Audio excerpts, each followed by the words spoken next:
안녕하세요. 서초동 사람들의 진형의 변호사입니다. 오늘 보시면 제가 그동안 찍었었던 이 주변 배경이나 분위기와는 조금 다른 것이라는 게 느껴지시나요? 네, 오늘은 제가 여기에 이 멋진 이 한옥 컨셉으로 된 이 새로운 분위기에서 오늘 우리 청자분들을 만나 뵙게 됐어요. 근데 제가 이 분위기를 보면서 언제부턴가 가장 한국적인 게 가장 세계적이다라는 이 소위 요새 글로컬이라고 하죠. 이런 한국적 분위기라는 것이 전 세계에서도 통한다는 것을 여러 번 느끼게 되는데 저 또한 오늘은 그 분위기에 한번 동참을 해볼까 하고 이런 멋진 한옥 분위기에 제가 촬영을 한번 해보겠습니다. 오랫동안 남아있거나 심지어 한국에서만 있는 이런 몇몇 가지 또 좋은 것도 있지만 그렇지 않은 제도들도 있어요. 그 중에서도 오늘은 많은 분들이 들어는 보셨거나 아니면 예전에 뼈아픈 경험을 갖고 있는 제도, 바로 보증이라는 것에 대해서 한번 같이 설명드릴까 해요.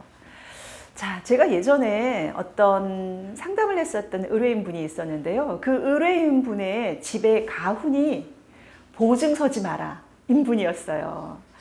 지금은 그래도 많이 그런 무모한 보증을 서시는 일들은 많이 적어졌지만 한땐 진짜 아버지가 술김에 술 한 잔 드시고 서셨던 보증으로 인해서 온 가족이 거리에 나앉는 그런 진짜 정말 피를 토할 만한 그런 억울한 보증으로 인해서 온 가족들이 망가지는 그런 경우들도 흔히 있었죠. 그게 바로 보증이라는 것이었고요. 또 그 보증이라는 게 어떤 것인지도 제대로 몰랐었던 그 시절의 슬픈 에피소드들이었었는데요. 자, 그러면 지금은 어떨까요? 제가 생각할 때는 많은 분들이 이제 보증이라는 것에 대해서는 다들 위험성도 많이 알고 계시고 또 실제로 보증을 서주시는 경우는 많이 줄어든 걸로는 알고 있어요. 하지만 여전히 우리 사회에 있어서의 보증이라는 것은 남아있고 또 이 보증이라는 것은 여전히 위험하죠. 그렇다면 이 보증이라는 게 어떤 게 있는지 세상에서 살다 보면 내가 정말 안 해야지 하지만 해야 되는 경우들도 있잖아요. 특히나 정말 내가 거절할 수 없는 사람의 부탁이 있었다면 그럴 때까지도 내가 안 된다고 이야기하기는 참 어렵겠죠. 그렇기 때문에 오늘 이 보증이라는 제도에 대해서도 만약에 내가 서야 된다면 이렇게 하면 되겠구나, 이렇게 하면 안전하겠구나, 이거를 알아두신다면 보증이라는 거 그렇게 어려워하시거나 두려워하실 만한 것은 아니라는 거죠. 자, 그러면 일단 보증이라는 건 무엇이 있는지부터 말씀드려 볼게요. 먼저 우리가 흔히 아는 보증이라는 것은요, 연대보증이 대부분일 거예요. 연대보증이라는 것은 말 그대로 내가 빌린 돈은 아니지만 내가 빌린 사람과 연대해서 그 돈을 갚겠다라는 약속을 하는 것이 바로 연대보증입니다. 즉 이런 연대보증은요, 돈을 빌린 사람과 상관없이 누군가가 제3자가 그 보증을 하겠다는 계약을 체결하는 것이기 때문에 빌린 사람이 은행과의 체결하는 계약 말고 별도로 보증인과 은행 또는 보증인과 그 돈을 빌려주는 사람 간에 새롭게 체결을 해야 되는 다른 내용의 계약이에요. 한마디로 돈 빌릴 사람이 제가 못 갚으면 저 사람이 갚을 거예요. 그런 말 한마디로 보증이 되는 게 아니라 보증을 서겠다는 사람이 돈을 빌려주는 사람, 은행이 될 수도 있고 뭐 개인이 될 수도 있고 또는 회사가 될 수도 있겠죠. 그 사람들과 별도로 계약을 체결해야만 한다는 것, 그걸 꼭 알아두시는 게 중요해요. 왜 그게 중요하냐면 보증이라는 것은 반드시 계약으로 해야 되는 겁니다. 그리고 그 계약은 제가 여러 번 이야기하지만 말이 아닌 글로 쓰는 서면, 즉 서류로 남겨진 계약이어야 해요.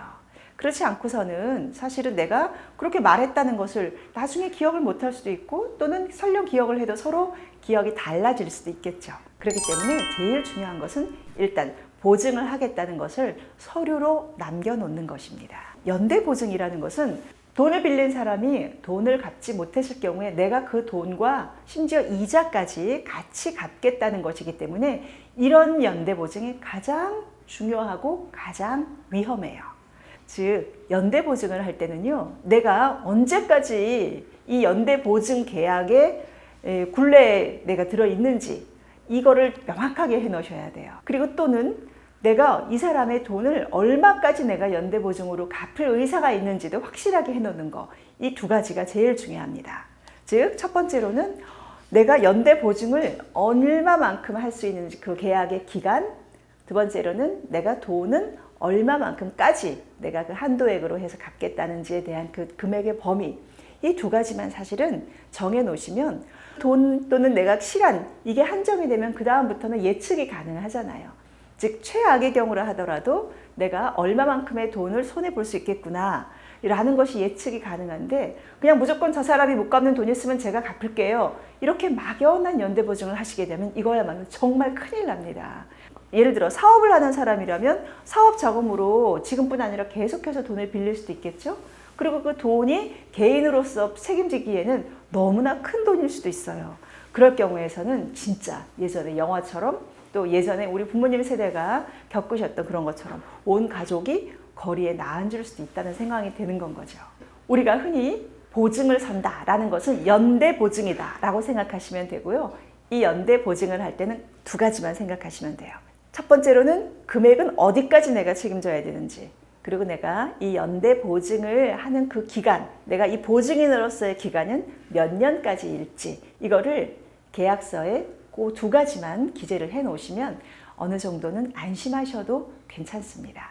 자, 그러니까 앞으로는 보증은 안 서는 게 제일 좋다. 하지만 정말 내가 피할 수 없는, 거절할 수 없는 사람이 부탁할 경우에는 보증을 서시되 반드시 그 보증이 얼마만큼의 금액인지 또는 그 기간은 얼마만큼인지, 이 두 가지만 확인하시고 자신이 감당할 수 있는 상황에서의 보증이라면 그 다음에 서셔도 괜찮다. 이 두 가지는 꼭 기억하세요.